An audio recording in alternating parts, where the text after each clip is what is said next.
गुरु भगवान को नमन है। देखिए,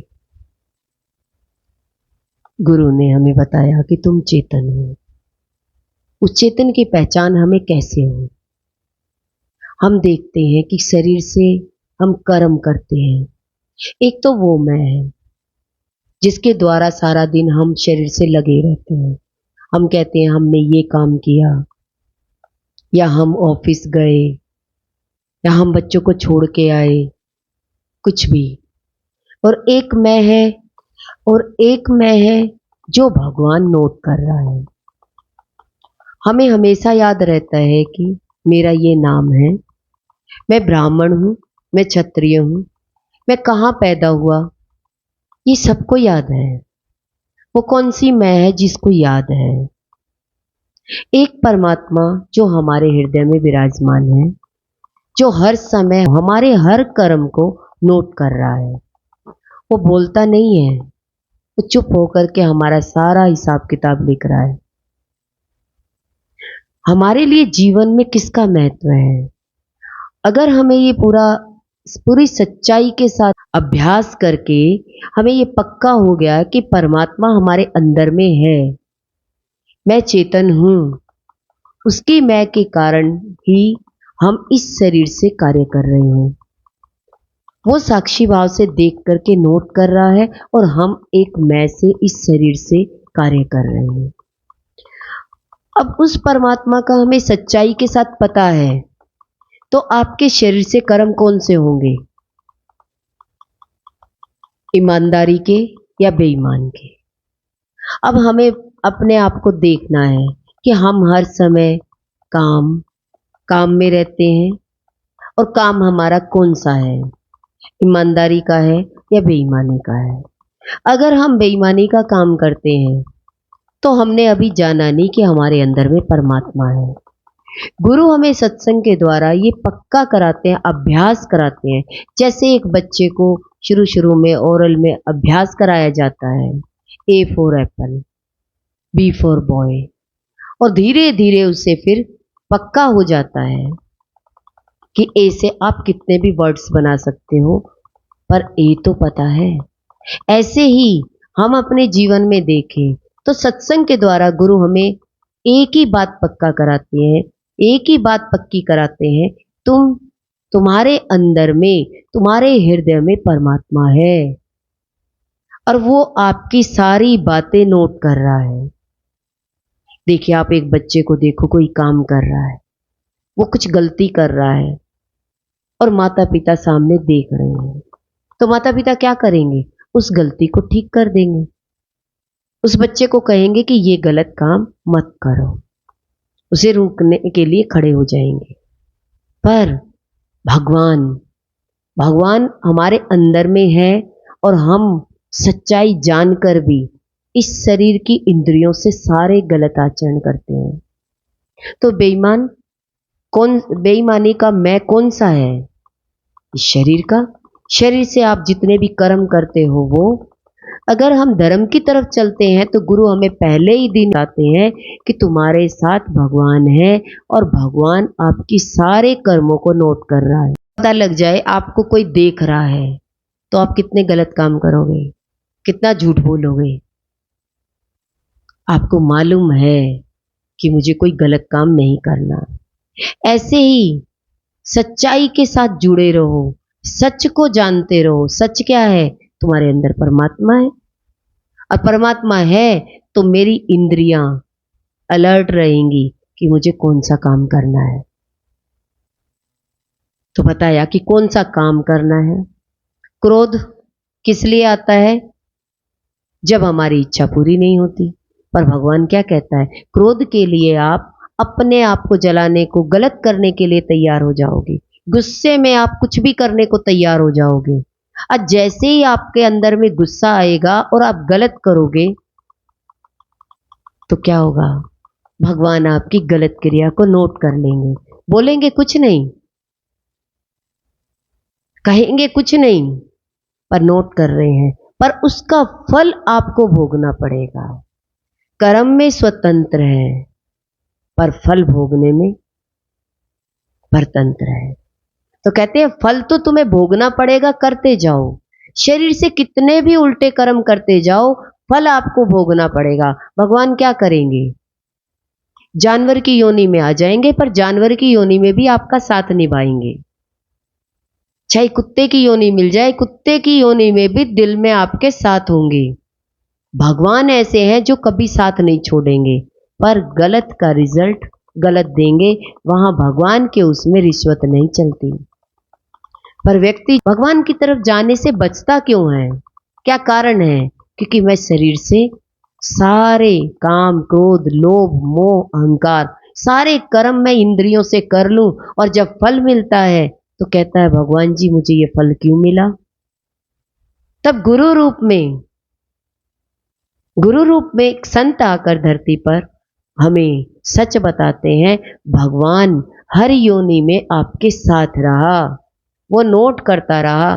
तो गुरु भी एक ही बात कहते हैं कि सब आपका किया हुआ है, जो आज मिल रहा है वो आपका ही किया हुआ है। क्यों? क्योंकि गुरु ने भी अपने आप में अनुभव किया। देखिए, हम हिरण्यकश्यप की कथा सुनते हैं, प्रहलाद कण कण में भगवान दिखा रहे हैं। क्या कह रहे हैं? देखो, जड़ में भी भगवान है और चेतन है ही। तो पहले हमें चेतनता के द्वारा जानना है या जड़ में? व्यक्ति पहले जड़ की तरफ जाना चाहता है। गुरु क्या कहते हैं? तुम पहले चेतन हो, पहले अपने को जानो। अपने को जब ठीक कर लोगे हर इंद्री के कर्म में, तो हर इंद्री के कर्म में जब अपने को ठीक करोगे तो कोई गलत काम आपसे होगा ही नहीं। गलत काम जब व्यक्ति करता है तो उसका फल मिलता है, तब हमें दुख होता है, पर उसमें भगवान साथ नहीं देते। भगवान क्या कहते हैं कि जब तुम अच्छा कर रहे थे तब भी मैं तुम्हारे साथ था, पर आज बुरा कर रहे हो तब भी मैं तुम्हारे साथ ही हूं। मैं तब भी कुछ नहीं बोला और आज भी मैं कुछ नहीं बोलूंगा। क्यों? क्या कारण है कि भगवान जवाब नहीं देते, चुप हो जाते हैं। अगर बच्चा बाहर झगड़ा करके आ जाए तो माँ बाप क्या करेंगे? अब बच्चे के लिए बाहर भाग जाएंगे और चार शब्द सुनाकर आ जाएंगे। एक बच्चे की गलती होने के बाद भी दूसरे को चार बात सुना देंगे। क्या कहेंगे? ये प्यार से पला हुआ बच्चा है, इसकी हर गलती को माफ कर दो। हम तो माफ कर देंगे, पर प्रकृति माफ नहीं करेगी, भगवान माफ नहीं करेंगे। भगवान क्या कहते हैं?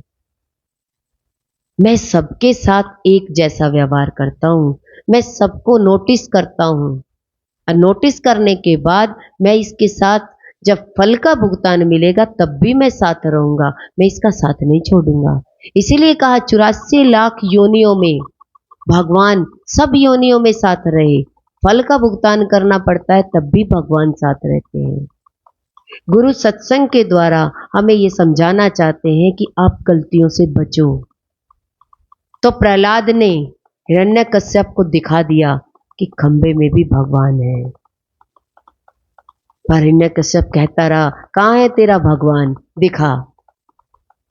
पर दिखा दिया। कौन दिखा सकता है? जिसने अपने अंदर में भगवान देखा हो। पर व्यक्ति सबसे पहले क्या कहेगा? मुझे जड़ में भगवान दिखा दो, इस मूर्ति में भगवान दिखा दो। है उस मूर्ति में भगवान, पर जब आप अपने चेतनता के द्वारा अपने में नहीं जान पाए तो मूर्ति में कितना मानोगे? मूर्ति में भी है। जैसे खंबे में प्रहलाद भगवान दिखा सकते हैं, तो मूर्ति में भी भगवान है। ऐसा नहीं हो सकता कि मूर्ति में भगवान नहीं है। पर व्यक्ति मूर्ति में जल्दी देखने चलेगा, अपने में नहीं। क्यों? क्योंकि अपने को सुधारना नहीं चाहता व्यक्ति, अपनी इंद्रियों को अच्छे आचरण में लगाना नहीं चाहता। जब व्यक्ति अपनी इंद्रियों को अच्छे आचरण में लगा ले, भक्ति में लगा ले, भगवान की तरफ ले चले, और उसे जब भगवान का साक्षात्कार हो जाए तो वो कर्म कितनी सावधानी से करेगा। उसके अंदर में बेईमानी आएगी? नहीं आएगी, क्योंकि हाथ पैर सब वो संभल के रखेगा। क्या कहेगा? क्योंकि भगवान अंदर बैठ करके सब कुछ मेरा चिट्ठा लिख रहे हैं। भगवान हर योनि में मेरे साथ होंगे। पर मेरे फल का भुगतान तो मेरे इस शरीर को ही करना पड़ेगा। व्यक्ति सोचता है कि मैं बीमार हो गया, ठीक हो गया, मैंने भगवान से प्रार्थना करी और भगवान ने मेरी बीमारी को दूर कर दिया। पर कारण ये नहीं खोजेगा कि ये बीमारी आई ही क्यों। ये सोचेगा कि ये बीमारी चली गई, मृत्यु भी तो आनी है, कोई तो कारण बनेगा इस शरीर को ले जाने का। देखिए रामकृष्ण परमहंस के सामने लोग आकर कहने लगे कि आपके गले में कैंसर है, आप अपने माताजी से कह क्यों नहीं देते कि मुझे इस बीमारी से मुक्त कराओ। तो रामकृष्ण परमहंस ने जवाब दिया, मैं मेरे मां को परेशान क्यों करूं, एक दिन तो इस शरीर की मृत्यु भी होनी है, जिस दिन मृत्यु होगी उस दिन मैं क्या कहूंगा। आज मैं छोटी छोटी परेशानियों को लेकर खड़ा हो जाऊं, पर जब बड़ी परेशानी आएगी, जब इस शरीर को ले जाने वाला शरीर जाएगा, उस दिन मैं किसको बुलाऊंगा। ये तो जाएगा ही, फिर क्यों ना मैं इस शरीर की बीमारी को, इस कष्ट को सह करके खत्म कर दूं। धीरे धीरे सहन शक्ति बढ़ाएं अपनी। जब हमारी सहन शक्ति बढ़ जाती है तो हमें लगता ही नहीं है कितनी प्रॉब्लम है। सारी प्रॉब्लम से दूर करने वाले गुरु भगवान हैं, क्योंकि गुरु भगवान हमें एक ही बात बता रहे हैं कि तुम्हारे अंदर परमात्मा तुम्हारे साथ है। वो कभी तुम्हारा, वो पिता तुम्हारा साथ कभी नहीं छोड़ेगा, वो हर योनि में आपके साथ जाएगा। कोई पिता है, एक बच्चा पैसा कमाने विदेश चला जाए तो कितना साथ निभाएगा वो पिता। जा ही नहीं सकता, क्या कहेगा, ले जा ही नहीं सकते। पर परमात्मा ऐसा है जो हर जन्म में आपका कभी साथ नहीं छोड़ेगा। वो पिता ऐसा है जो आपके फल भी मिलने के बाद भी आपका साथ नहीं छोड़ता। क्या कहता है, मैं हर समय तुम्हारे अंग संग हूं। पर ये अनुभव सत्संग के द्वारा ही हो सकता है, बिना सत्संग के ये अनुभव नहीं हो सकता। गुरु हमें सत्संग में बार बार रोज रिपीट करवाते हैं, तुम्हारे अंदर परमात्मा है। जब इतना पास परमात्मा है तो फिर मुझे कितनी गलती करनी चाहिए। भगवान मुझे देख रहे हैं तो मुझे कितनी गलती करनी चाहिए, कितना मुझे लोभ करना चाहिए।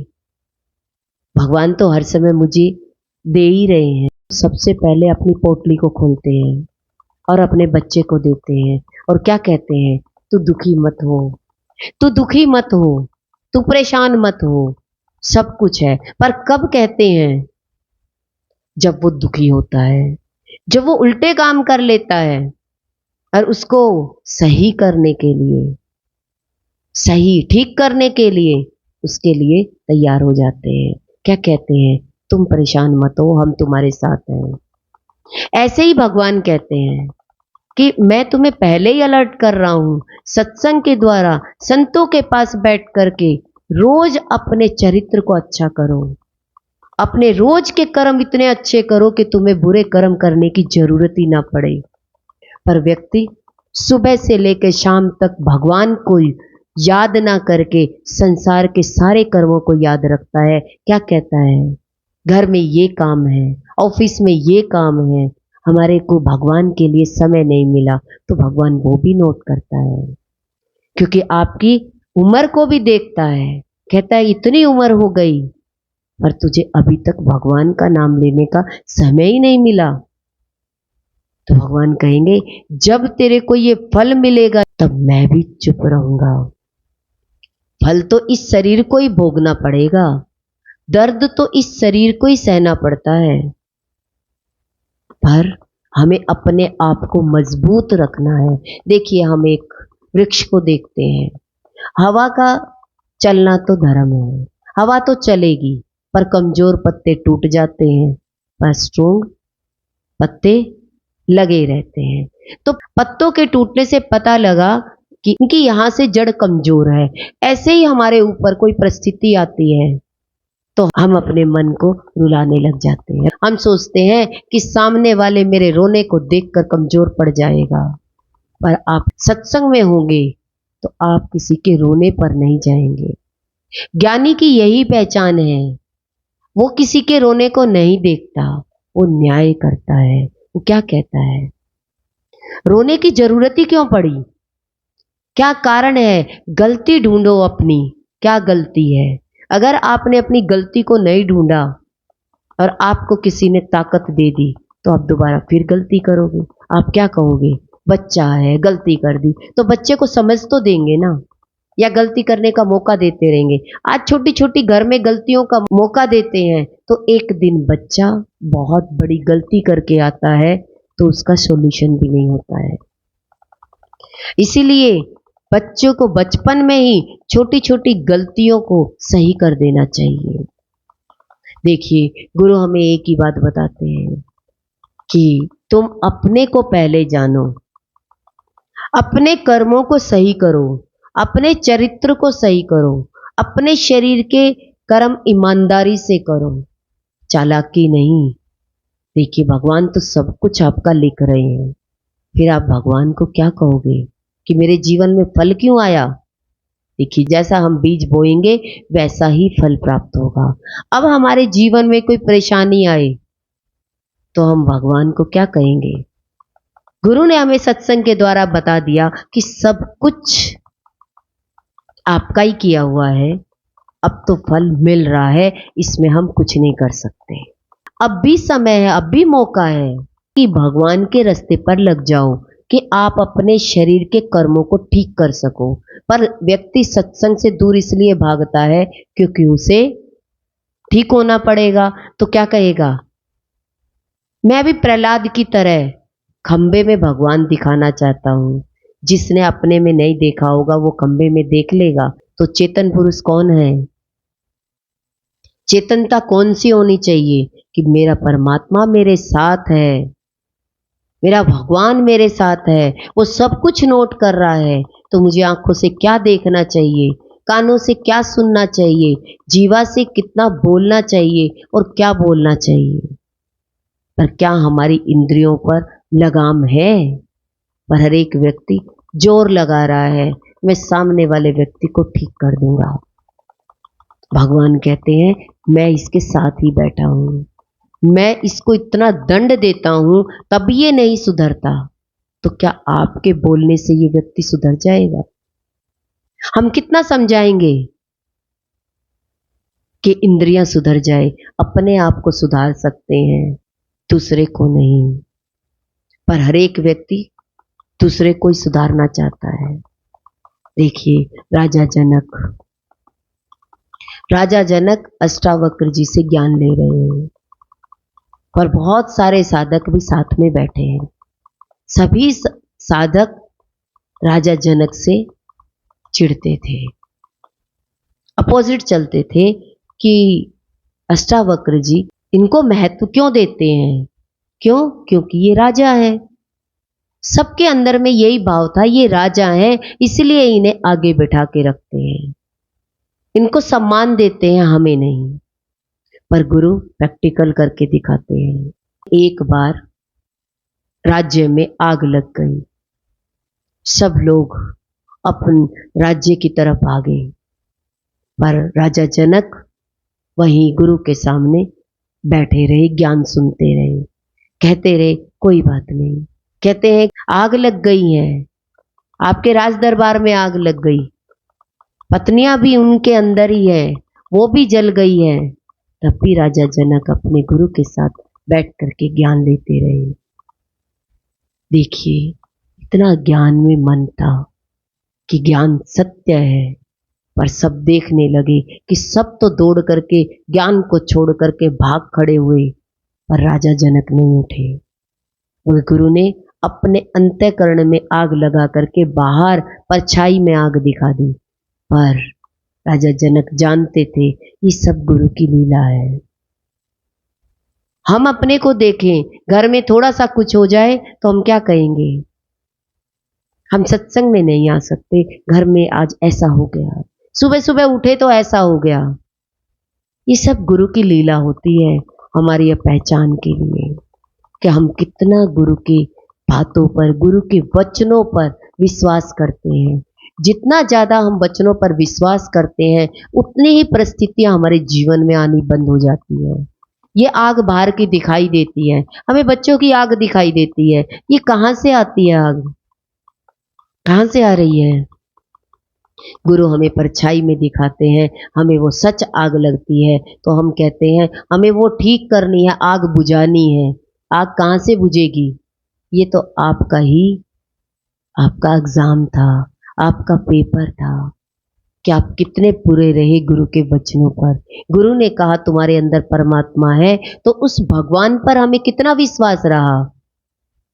हम अपने आप को देखें, क्या हमें गुरु के वचनों पर विश्वास है कि गुरु कह रहे हैं भगवान आपके अंदर विराजमान है, पर हमें कितना विश्वास होता है? बाहर की थोड़ी सी विपत्ति हमारे सत्संग से हमारे को दूर कर देती है। इसका मतलब हमारे को किस पर विश्वास है? अपने आप को दौड़ा करके हम सोचे उस आग को बुझा देंगे, पर गुरु ने तो उन साधकों को सबको दिखा दिया कि राजा जनक को मैं क्यों आगे बिठाता हूँ, क्यों मैं पूछता हूँ, क्या कारण है। कहते हैं सबको प्रैक्टिकल दिखा दिया। कहते हैं कि गुरु का ज्ञान सुन करके अपना उद्धार करो, सत्संग में बैठ करके पक्का करो, रोज अभ्यास करो कि आपके अंदर परमात्मा है। भगवान सबका एग्जाम लेता है, सबके एग्जाम चलते रहते हैं घर में, कभी किसका, कभी किस बात का, कभी बिजनेस का, कभी घर में झगड़े का। ये सब भगवान हमें आजमा कर देख रहे हैं कि हम गुरु की बात पर कितना विश्वास करते हैं। आज भी हम छोटी सी प्रॉब्लम को लेकर बैठ जाते हैं, तो फिर बड़ी प्रॉब्लम जब शरीर से आएगी, एक दिन ये शरीर जाएगा, उस दिन भगवान पक्का होना चाहिए या शरीर की परिस्थिति। पर आज छोटी सी परिस्थिति से हम डर जाते हैं। इसलिए गुरु भगवान हमें बताते हैं भगवान सत्य है, संसार एक परछाई की तरह है। इस परछाई में उस सच को जानो। सच परमात्मा है, सच गुरु के वचन है। गुरु ही सच है जो हमारे उद्धार के लिए हमें रोज बिठा करके एक ही बात पक्की कराते हैं कि परमात्मा सत्य है, जगत मिथ्या है। ये हमारे ऊपर डिपेंड करता है कि हम गुरु की बात को कितना सच से लेते हैं, कितने वचनों को पालन करते हैं। जब तक हम अप्लाई नहीं करेंगे तो आप किसी को क्या अनुभव बताओगे?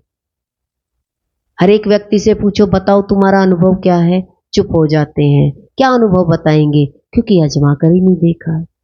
परिस्थिति आ गई और सत्संग को छोड़ दिया, उस परिस्थिति में बैठ गए और कह दिया क्या सत्संग इतना ज्यादा लगाने की जरूरत नहीं है, बस सुनो सुनो और छोड़ दो। यही तो करते आ रहे हैं, तभी तो वो परिस्थिति आज वैसी की वैसी बनी पड़ी है। अपने चरित्र को आज अच्छा कर लो, अपनी इंद्रियों से आज बेईमानी छोड़ दो, ईमानदारी से शरीर से कार्य करिए। आपके शरीर को जो खाना सूट करता है वो खाइए, जो आपको कानों से सुनना अच्छा लगता है, बड़ाई अच्छी लगती है तो बड़ाई करिए। पर इंसान अपनी इंद्रियों को तो गलत यूज करता है और दूसरे से एक्सपेक्टेशन रखता है कि सामने वाला व्यक्ति अच्छा बोले। तो कहते हैं सामने वाले व्यक्ति को भी सत्संग की जरूरत होगी, तभी वो अच्छा बोल सकता है। बिना सत्संग के कभी इंद्रियां अच्छी नहीं हो सकती, नकल कर सकती है, पर इंद्रियों को अच्छा करने के लिए हमें गुरु के सानिध्य में आना होगा। गुरु रोज का हमें सत्संग सुनाएंगे, रिपीटेशन होगी, अभ्यास कराएंगे, और अभ्यास करते करते ये मन, जो शरीर के कर्म करने वाला मन, अपने चरित्र को ठीक करता जाएगा और अंदर बैठे उस परमात्मा से एक हो जाएगा। तो परमात्मा का चरित्र कैसा होगा, अच्छा या बुरा? फिर परमात्मा के ऊपर परिस्थिति आएगी? परमात्मा के ऊपर परिस्थिति आ सकती है? नहीं। इसका मतलब कौन सी मैं को काटना है? शरीर के कर्म करने वाले मैं को सिद्ध करके दिखाना है कि मेरे शरीर में जितने भी कर्म होंगे वो सब ईमानदारी के होंगे, बेईमानी के नहीं। पर हम देखें कि भगवान को छोड़ करके अगर संसार में ज्यादा लगे हुए हो तो सोच लो बेईमान हो या ईमानदार हो।